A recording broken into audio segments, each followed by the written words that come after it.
D'accord, bonjour, bonjour. Donc, contrairement aux autres, j'ai pas pu trouver un volontaire pour m'aider à faire cette vidéo, donc je fais un selfie rapidement. Bah, je suis pas habitué à la salle de gym, donc je sais pas si ma main tiendra le téléphone pendant longtemps.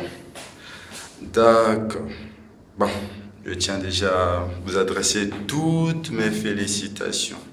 Toutes mes félicitations, vous souhaitez un heureux ménage. Et voilà, vous souhaitez tout ce qu'il y a de meilleur. En tant que frère, en tant que petit frère, voilà, ce qui est logique, c'est de souhaiter tout ce qu'il y a de meilleur. Rendre grâce au Seigneur pour ta vie. Il faut avouer que de par ta consécration très jeune, ça a eu une influence sur ma vie et bien d'autres pour encore tout ce que tu n'as cessé de faire. Je rends grâce au Seigneur pour ta vie et de tout cœur, je te souhaite tout ce qu'il y a de meilleur.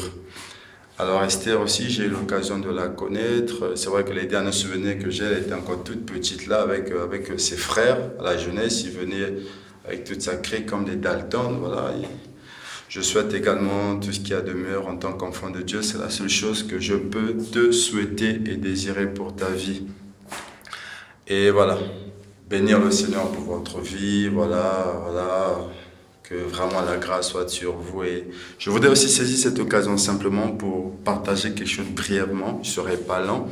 Je pense que vous ne l'ignorez pas, mais vous avez dans de pareils moments besoin de l'entendre. C'est la seule chose que je voudrais que vous reteniez de tout ce que je suis en train de dire au-delà de tous mes souhaits. C'est qu'en fait, voilà, je me suis toujours posé la question de savoir qu'est-ce qui devrait différencier l'union des croyants et des non-croyants. Les croyants, les gens ont bien des raisons pour se marier, mais qu'est-ce qui devrait différencier l'union des croyants et des non-croyants? Les non-croyants se marient parce qu'ils aiment simplement, les non-croyants se marient parce qu'ils sont préoccupés par leur bonheur, par le but d'atteindre leur objectif, d'atteindre leur objectif, ce qui n'est pas mauvais. Mais je pense que ce qui devrait différencier les croyants et les non-croyants, c'est que les croyants, au-delà de désirer leur bonheur, leur bien-être, réalisent que leur union doit contribuer à la gloire de Dieu. Parce que si ce point n'est pas mis, si on ne met pas l'accent sur ce point, je pense qu'on passe à côté.